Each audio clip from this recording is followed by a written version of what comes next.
Welcome back. We're gonna jump into it here. Still got about an hour and a half to go. Let's go ahead and unmute this. Yeah, Jack is pretty strong. Jack is pretty strong. For a 5'4" person, sure.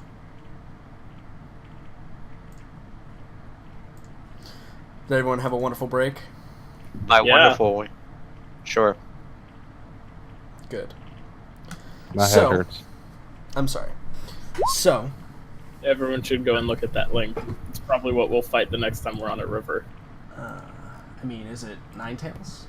No, it's a sturgeon. You fucker. That's a sturgeon? That's pretty huge. Don't even joke about that, Jordan. You know Ninetails will never be in water. True.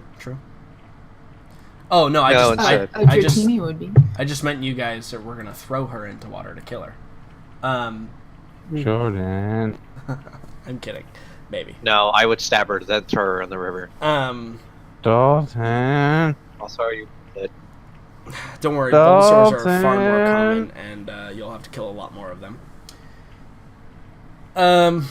So, Arkady, with your Pokemon D&D game going on, with your revelations from home, and maybe another avenue to help promote some of your own personal endeavors.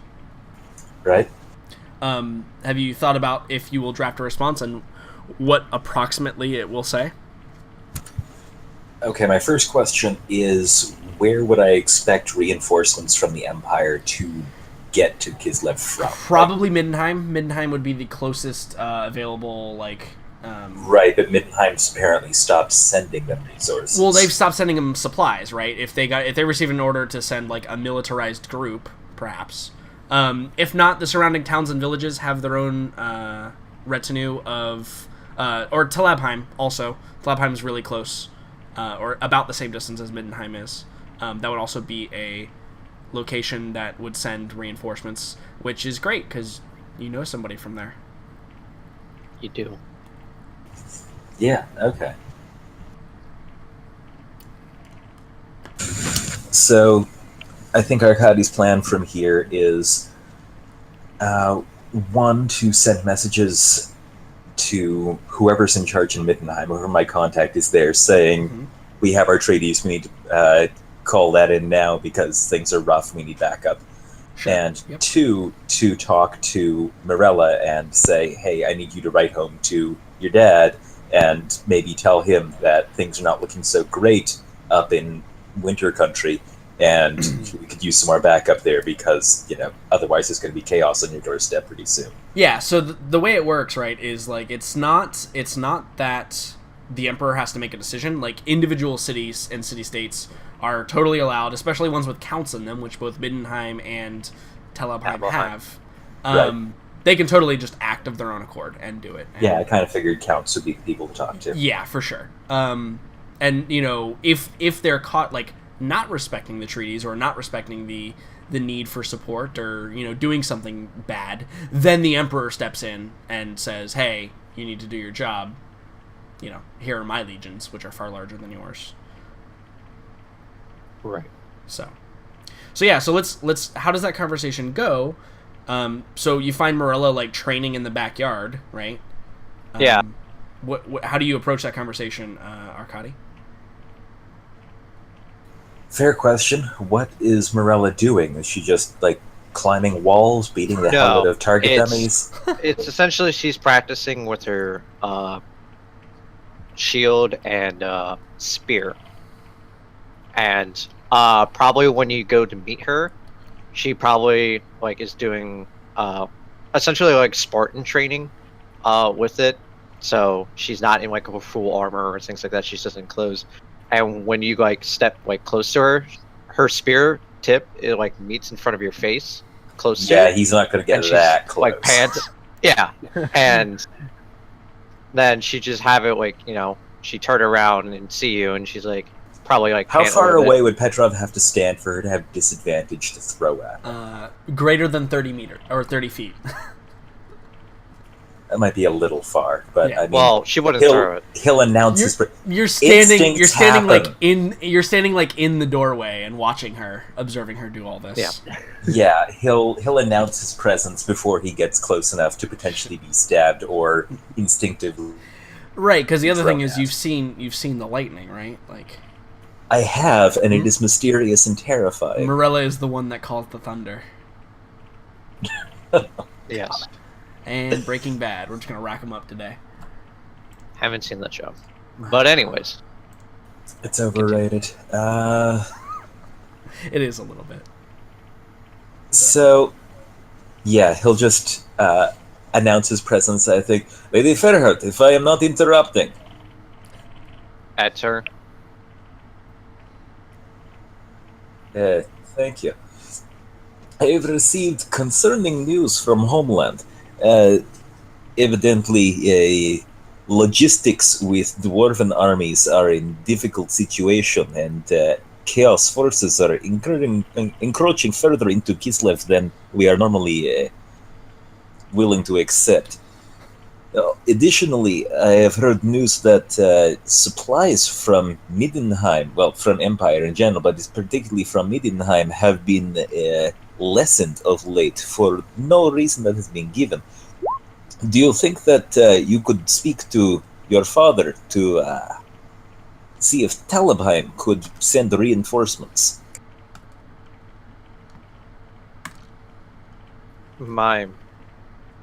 You want me to ask perhaps my father if he will send help? I know that there are a number of relevant treaties already made to cover such situations when Kislev is in need of additional imperial support. I would simply ask that you lend your voice to this for purpose of speeding process along. This news obviously is some months old, and situation may only have worsened since then. Yeah. So she probably like finishes up like a routine of sorts, and like she stabs a spear in the ground, and she like walks over to you. God, he flinches a little. Yeah. Only a little. Microscopic. Yep. And Morella looks at you as like she probably like, takes a few steps closer, and she's like, I'm not on the best terms with my father, but I will see what I can do.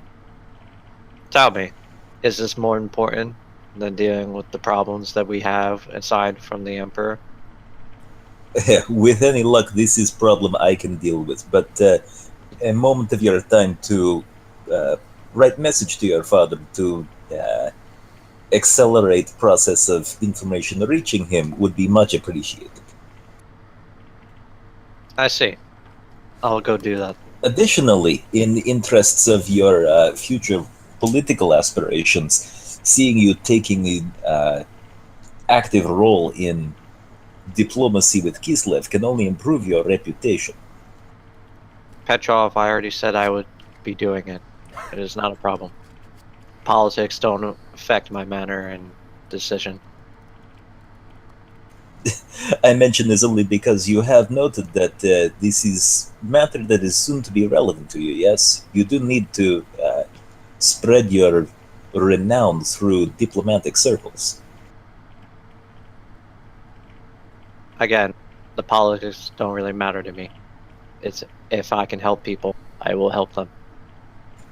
You most definitely can. Yeah, I will assist you in drafting message if necessary. I am sure I have record of relevant I have no need treaties. in drafting messages to my father. I am quite used to it. Only in technical terms. Yes, especially in technical terms.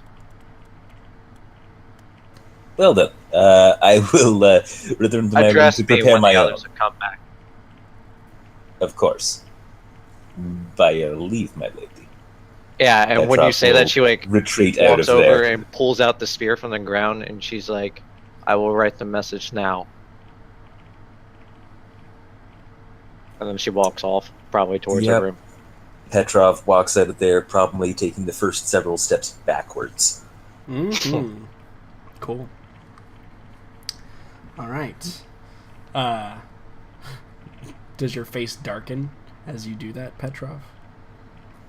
She is not quite. Something about her manner has changed recently, and I'm not totally sure why or what the implications are. Right. But it's something that Petrov has taken note of and is potentially growing concerned about. Yep, that was the direction that I was hoping you would take. Cool. So, you go about your business, and Hannibal, you return to the abode, and I think that this is probably a I great... thought that I already did. You did. Yeah, you're right. You're totally right. You did. You were training Dane to do things. Yeah. Well, this is probably a good time to find out what the other three individuals are doing in this sad state of misfits here currently. So, Farron and Chester and Vi, you guys are in that gambling den to end all gambling dens. Now, Vi, you have been playing with some dice, yeah? Yeah. Depends Okay. which type of dice. Cool. So your goal here is what? Is it to gain money? Is it to gain information? Is it to hustle? Is it to what? What are you doing here? Now, I will remind all of you when I'm asking all of these questions on what you're doing and how you're doing it. Remember where you are. Okay? Just Yep.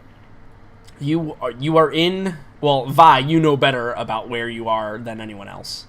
So you may know the dangers of certain things more than the other two, but Chester's been around, and Farron can fend for himself, I'm sure. But just remember, you're in not a great place to, push your luck, as it were. That's funny. That's exactly what I thought I was doing. But I anyway. know. Well, see, you have a method of doing it that the others do not. I was more talking of, trying to hustle or cheat. Oh God, I would never. In the den- that's like sacrilege in this Right. place. I would never hustle somebody Right, exactly. here. Trying to hustle or cheat in the den of hustlers and cheaters is actually the worst thing you could possibly do. Of course, I would Which never. is- That's It's that's strange, right? It's against the it's code. where the hustlers and cheaters go to relax when they're not hustling or cheating. Oh yeah, it's all above board. Absolutely. So you've been playing some dice. So like I said, what's your goal here? Are you on mission or are you on money mission? Is I think essentially what I'm asking. for several minutes, hours, I don't know how long we're here, but for quite some time, Vi's only goal is just to scratch her gambling itch that she's had since she left her home. Because it's like basically giving an addict the thing they're addicted to, right? Yeah. Okay. Cool. So- So do you actually have the dice skill, the gaming skill dice? No. Cool. So do me a favor. Roll me some. Man. So you're scratching your itch. I would say, since the game you're playing is probably like craps where it requires some intellect, I would say roll me an intellect saving throw. It's not really a dexterity or wisdom or strength thing. It's more knowing. It's kind of like poker, right? Know when to hold them, know when to fold them. But in craps. version. It's intelligence. Yeah, I think so. Okay. But remember, Hey. you can add certain. You have some ability here to change the outcome of what happens that is undetectable. And remember, you beat me at chess, and that took intelligence. It's true.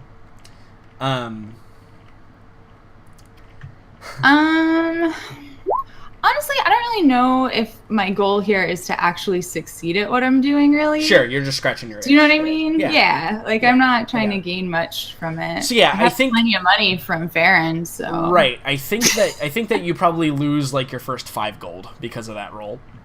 Sure, okay. Like just your ante, you got your I haven't itch. played in a while, I'm a little rusty. Right, and you probably make that excuse to the guys and the girls around, right? And they probably just like look at each other, and one of them probably elbows the other one, like, "Yeah, okay, sure." And one of them probably says, "Well, maybe you're just not as lucky as the rest of us." And there's some friendly banter going back and forth. So after you've scratched your itch, and you're feeling a little bit more like you're coming down off the high a little bit, right? What do you transition into? So I think the whole time that Vi was playing, after she kind of, like shook herself out of it a little bit and has been losing a lot, and it's like, well, this sucks. Maybe this isn't as fun as I thought it was. Right, yeah, 'cause losing sucks. Right? Yeah, it's like the worst.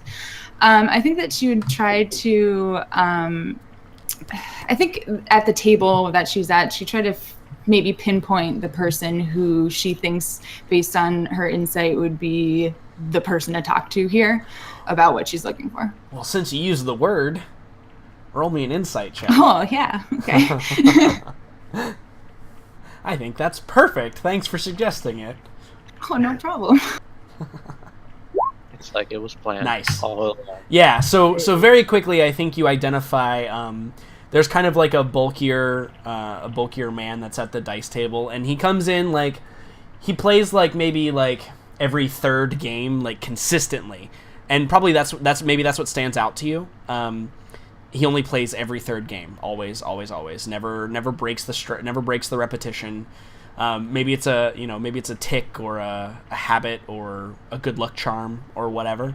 But he only ever plays every third game. And then when he's not playing, he's got like a table kind of next to the actually just like a sitting table instead of the dice table, where he's sitting there, and he's with a woman as well. And the woman, he looks like, kind of like the enforcer build. He's big, hairy, muscular dude.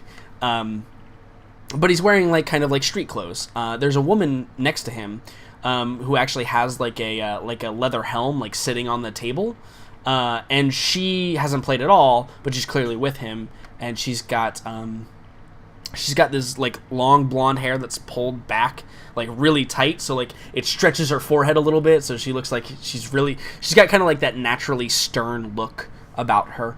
And it's pulled back and tied with like a strap of a strip of leather, and she's clearly like fully outfitted in like warrior garb, and she has like a you can see the sword like resting on her hip, and a shield with her like sitting underneath her helmet that's sitting on top of the table, and she appears to be watching everything else but the dice game. And these two are clearly together, so he'll go there and he'll talk for a little while, and he'll get up and play a game. But I think there's probably a point at which you catch, as he's like rolling some dice, you catch the like underneath of his wrist, and you see that he has a tattoo symbol there that is very clearly of Renaud. And I think that while that is kind of perception, I think insight-wise you were able to kind of determine that previously, and able to identify what was going on there. But he seems like the guy to talk to. He's generally pretty friendly, but he's got that like intelligence in his eyes. I think that you can see that he'd be a good person to get some information out of. Okay. So I think as if he's about to, he rolls up his wrist to throw the dice again, and I see the tattoo, I think I would put my hand on his hand and be like, brother, let me help you out with a little luck this time. Not really doing anything, just making the gesture and Sure. wait until he rolls. Sure, yeah, and like I think that the other people around the table kind of like look a little taken aback because interfering with somebody's luck is like bad form, right? But I think that he looks and he gives you like a once over and he nods, and you blow on the dice or wave your hand over it or whatever. And he throws them, but he doesn't watch them fall. He looks at you, and they come up like eyes locked the whole time. Yeah, they come up like perfect sevens, right? Like straight on, whatever number he needed. And the whole like table like cheers, and they're like, oh yeah, you won the jackpot, whatever was going on in the dice game. And he scoops up his winnings and he like drops it very carefully into his pouch, and then he does like the sideways head nod for you to like join him at his table. I smile and do just that. Yeah, cool. So you go over and sit down, and you see that the woman who was like watching everything else, as soon as you're walking over with him, she locks on you, and like you are the only thing in the room currently. And she's, if we could see it from her vision, we would clearly get that like android calculating all of your capabilities in a glance thing. She's clearly like sizing. Yeah, she's clearly like sizing you up. Trying to judge just how quickly she could subdue you if the need arose. Like, you get that feeling immediately from her. And then Vi is very much not trying to challenge her. Like, she's trying to show that she is like super meek and doesn't mean anything to anybody. Yeah, right. And I think the guy, he goes and sits down, and he like puts a hand on her hand, who's like, that's like resting like on her shield, ostensibly to throw it into your throat to choke you and then tackle you. And like he rests a hand. He's like, it's okay. She is friend. She is a sister. And she like visibly kind of like loosens after that, and goes back to scanning the room, but you're also part of the scan now, like, you know, a little bit. And he sits down and he goes, "Sister, it is good to see you here." I was so glad when I stumbled upon this place. I was about to think that the city was worth nothing. All places that are worth anything can be found with the right amount of looking. I'm sure that stumble is, well, not quite the correct word. Vi just smiles at that and says, "Yes, well, we would know." He nods, and I think he like pulls out 5 gold and he slides it over to you, and he's like, "I noticed you lost some earlier. This is for your part in my winning the last round." Vi takes 4 of them, puts them in her pocket, and then leaves the other one on the table. And she kind of just like, you know, looks up and then, you know, looks back at him. Yeah, and I think he nods like solemnly, and he probably takes the coin and flips it like onto the ground somewhere. Yeah, exactly. Yeah. Yeah, cool. Yeah, he just like flips it onto the ground as if that was the right thing you should have done. And so he says, "What do you seek, sister?"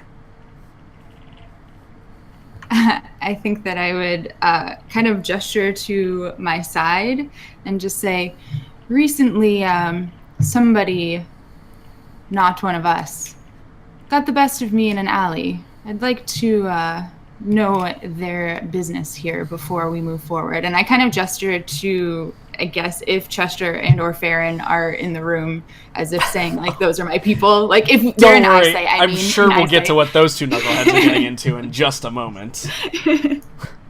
Maybe I don't want to point out that I'm we can just imagine what they're doing when we get to them at this moment in time. I'm sure it's all kinds of hilarity going on. If they're doing something stupid, Vi just rolls her eyes and says, "See, this is why I need help." yeah, for sure. And he kind of like, he probably just like, he nods his head and he's like, "Yes, I have heard of this group. They are all the same. Dead eyes." Yes, no emotion. And then if you can see that Vi's about to say what she calls them and then doesn't. Right, yeah. Just waits for him to continue. Yeah. And I think he says, "I know little of them, foreigners mostly, but I do know, or at least suspect I know, one of their hideouts, if that would be of assistance." That is exactly what I'm looking for. "I know not how often they move, but for ones as lucky as us, I'm sure that they would be right where you want them to be." Vi smiles. Right, yeah. And I think he says, "Come, let's have a drink. We'll reminisce on past accolades." They're on me. Vi goes and gets them. I think yeah, like when you say they're on me, and he goes, "No, they're on them," and he kind of like motions for everyone else in the bar. Oh. Vi gives him a knowing smile and then just leans back in her seat. Right, yeah, exactly. So, Chester, you know what? Let's do Farron next.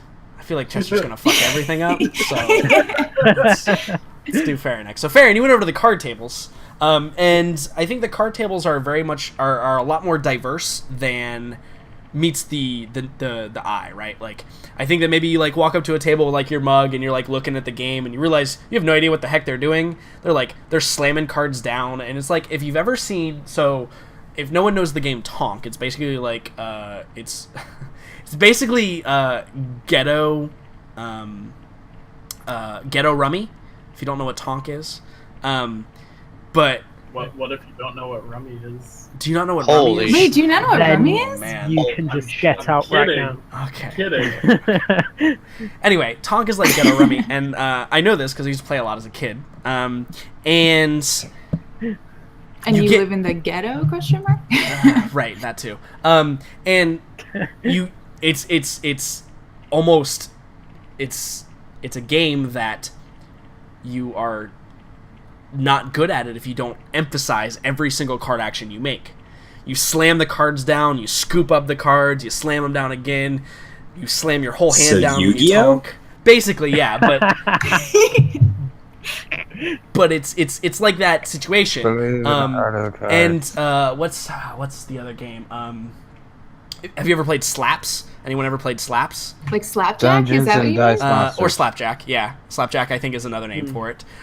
Where you flip Chips over and cards. Rats group. You flip over cards and you have to, like, at certain points, depending on what suit shows up or what card shows up, you have to slap the pile. For example, if two face cards get played down at the same time, the first one to slap the pile, they get all the cards. And if you run out of cards, you lose. Yeah, So there's Chips like and Rats group. there's these games that are like really really fast paced and like almost unable to keep up with if you don't know the rules intricately. So I think Farron, like, maybe you've seen stuff like this before and you're like walking around, you like nod.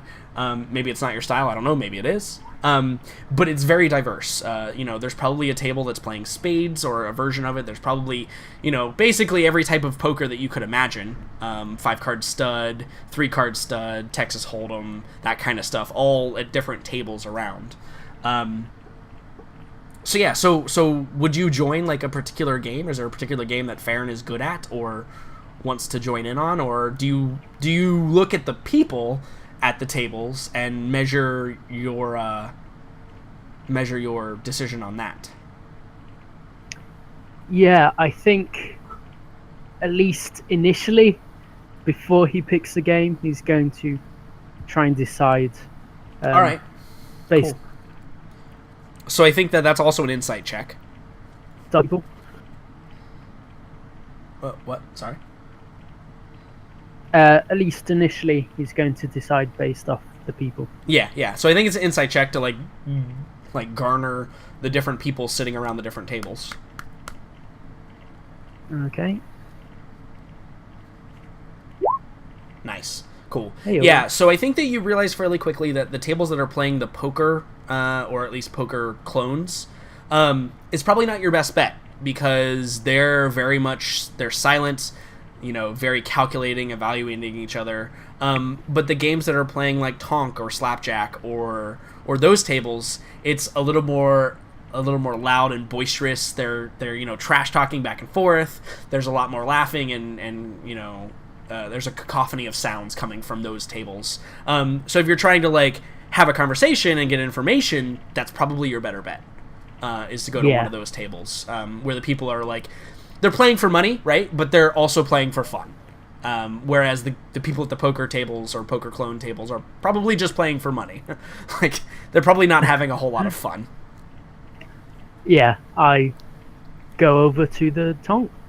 Yeah, cool. So yeah, you have you played this game before? Is this a game that you would know, Farron?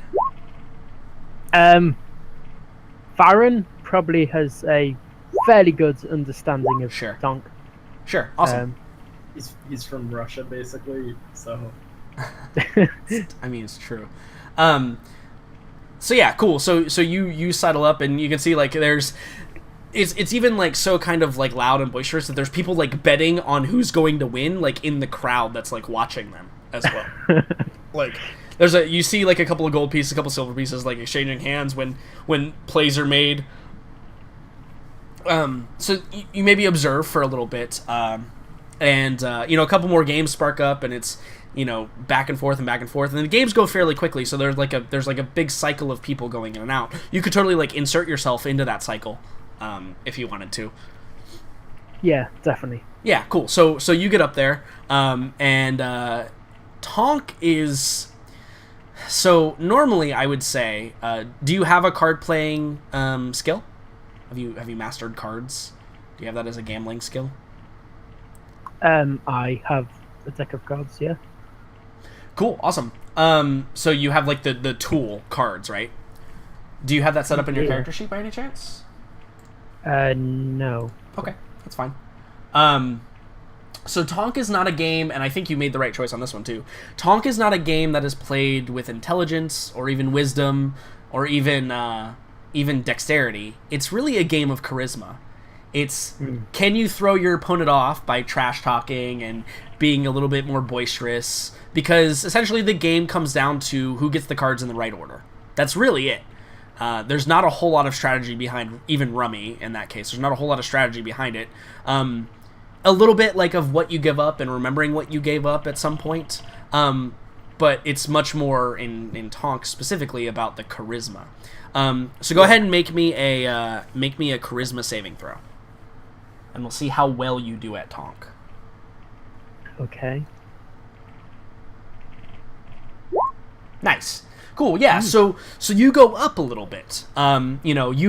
It's essentially the loser leaves from the table and the next person jumps in, and then the winner stays until they lose, and then they go to the end of the line, et cetera, et cetera. It's that kind of rotation. And I think you probably win like 3-4 games back to back, and then you lose once, and you get back, and you get up to the front of the line, and you win like 3-4 games back to back. So what's your tactic here? Since you're using your charisma, are you trying to like? Are you playing dumb? Are you playing like up in your face? Are you playing like how are you using your charisma to throw your opponent off their game? Like Suave Farron is obviously trying to big himself up that, these are the best hands that I've ever had in the entirety of my life. Yeah. You'll never beat this. Cool. So you're beating them by demoralizing them by upping yourself. Yeah. Right. So it's like reverse trash talking, right? It's like you're not talking down to anybody. You're just building yourself up so much that the other people are like, oh shit, I'm gonna lose, and they drop the wrong card or something, and you pick it up, and that's how you win. You're like, yeah, I told you I was gonna win. That whole thing. It's good. I like it. That's awesome. Yeah. So I mean, I guess that's the question too. Do you flirt with the women that join the table? Oh, absolutely. If there's a woman within 30 foot, then they're probably getting chatted up by me. Yeah. So like, I think one of your games is probably like you're actually just talking with a girl and playing the game, and your opponent just gets frustrated because they're not even paying attention, and you're like playing randomly to them, like they can't see the pattern of what's going on, but you're just like, you're chatting up this woman, and then you just like, without even looking, just slam your cards on the table and you Tonk out, and they just leave the table in disgust because some people are calling it pure luck. You weren't even paying attention. Yeah, it's totally a way I think. I'm not sure that you actually have that spell. I don't think you have the male pattern baldness spell. I don't think that exists. Minor illusion. Prestidigitation and patience. Yeah, you can eliminate one hair at a time. That's great. Yeah, so Farron, you're having a generally good time. I think you probably go up maybe 10 gold over the course of your play time. So you can add 10 gold to your thing. Brilliant. Which is basically Chester and Vi's gold anyway, so Yeah. So yeah, it's good. You're paying off your debts. It's a good time. Cool. So, I think that. So during this whole thing, like maybe you take a break to go get a drink or whatever. Like you lost a game, and whatever, it happens. Because like I said, in Tonk, it's really not about your strategies, or it's literally how the cards fall sometimes. So yeah, you go over to the bar to get a drink, and I think that girl that probably you were like chatting up like joins you, and maybe like another one of the guys like joins you as well, and they're like he's like congratulating you, like patting you on the back, you know, saying how masterful you were playing the game, and the girl is probably like linked arms with you, and is like escorting you now, or the other way around, and you go to get a drink. And the guy probably like looks at you and he's like, "Oh man, where'd you learn to play like that? It was incredible."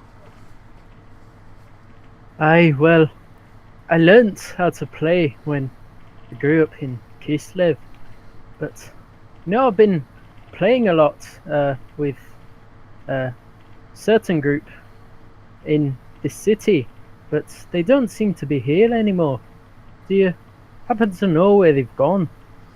He's like, "Oh, well, as far as I know, this is the only place like that, or around these parts. There was another crew, though.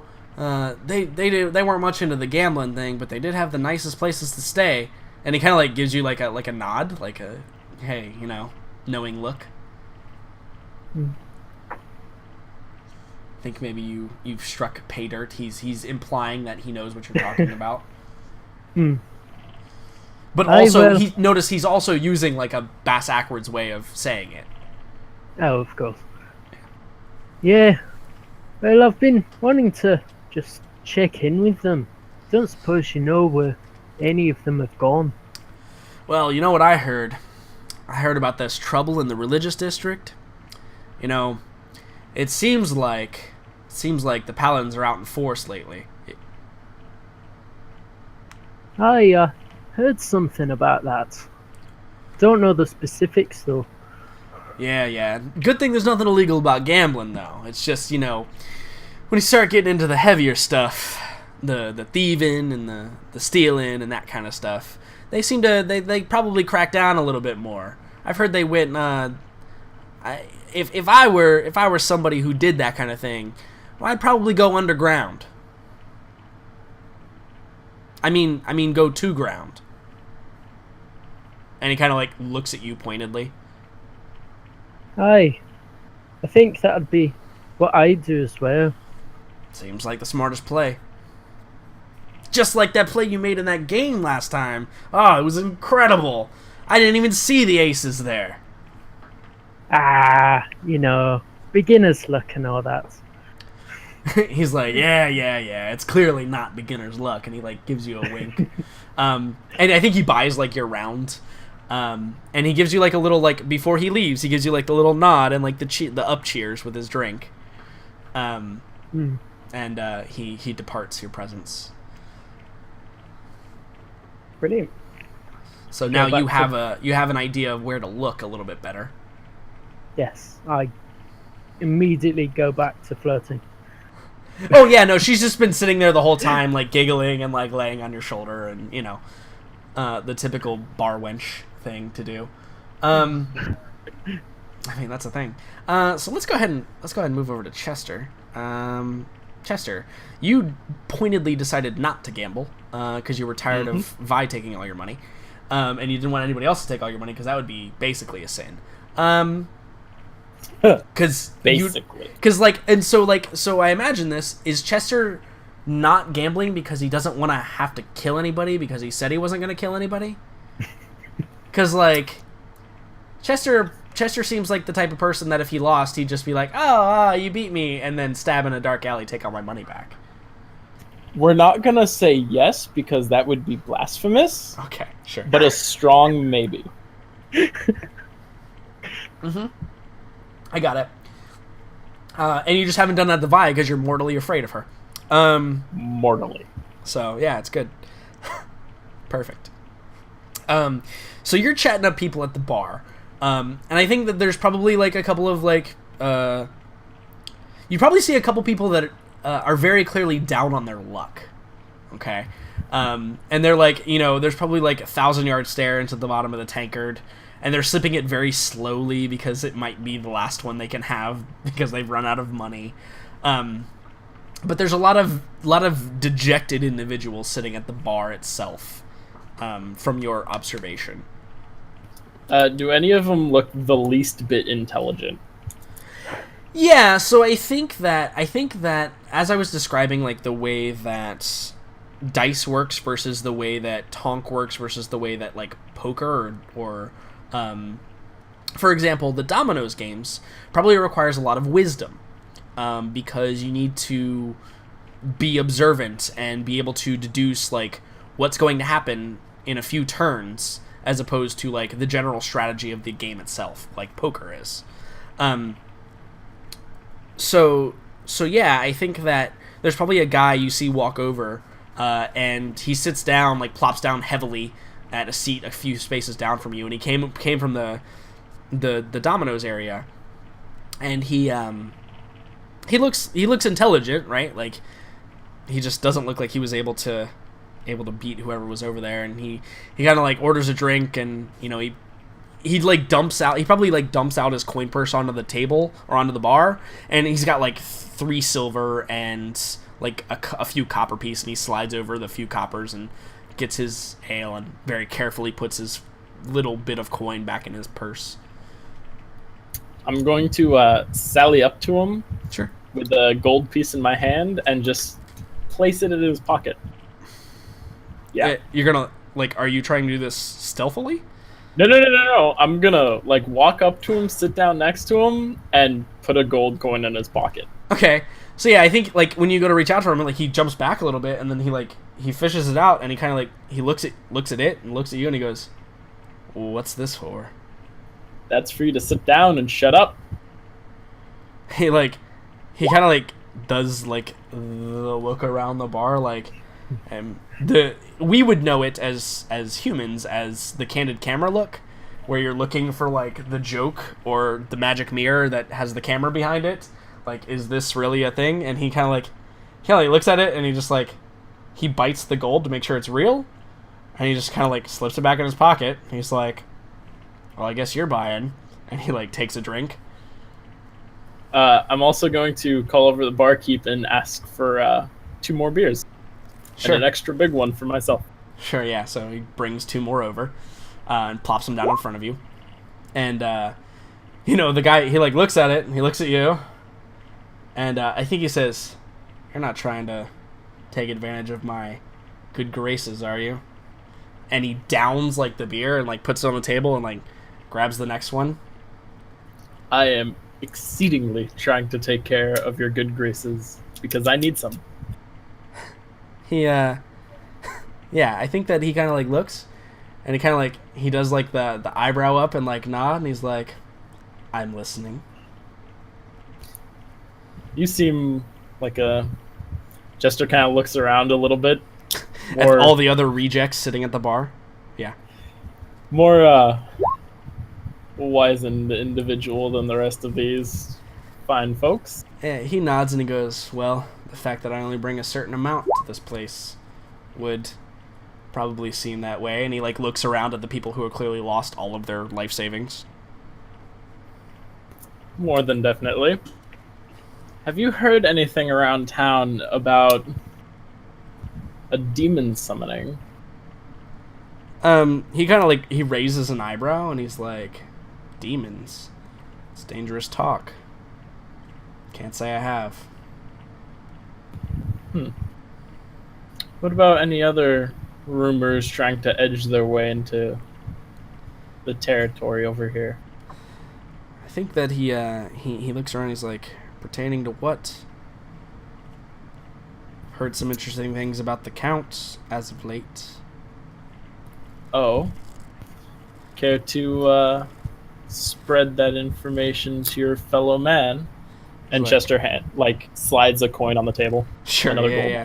yeah. He probably like he leaves it on the table and he's like, "Well, everything's a vampire, Hannibal. You're right." He probably like he looks at it and he looks at you and he goes, "Well, rumor is the Count's not actually in the city.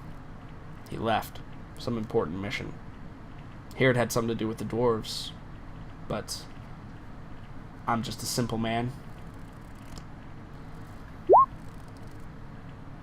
Oh. Then what have you heard about other simple men in this town? Now that the Lord's out of the way, what business has been going around out here? I think that he like looks and makes he does a quick glance at the bartender to make sure he's serving somebody else, and he goes, "Well, heard the dwarves made something that could change a lot of things, but I know a guy who's friends with one of them. Gave me a rough idea how it works. Apparently it and he does another like quick glance around. He's like, fires metal, not like an arrow or a bolt or a crossbow. And he like quick glances at your crossbow that maybe was peeking out. He's like, metal shards. I know another friend. He heard some, well, interesting noises from the Thunder Clan Hall. Some loud, don't know what the word for it is. Sounded like thunder. I guess they're starting to live up to their name, eh? He chuckles and he like takes another drink of his beer and he goes, suppose they are. I would just I know of some people that got their hands on some stuff like that. Well, they'd pay a pretty penny. More than a pretty penny. Set a man up for life, you know what I mean? Oh, that I do. That Be I nice do, my never to friend. have to work again, huh? It is. It is nice. And Chester just kind of leans back and downs his mug of ale, looks at the man and says, "Thank you.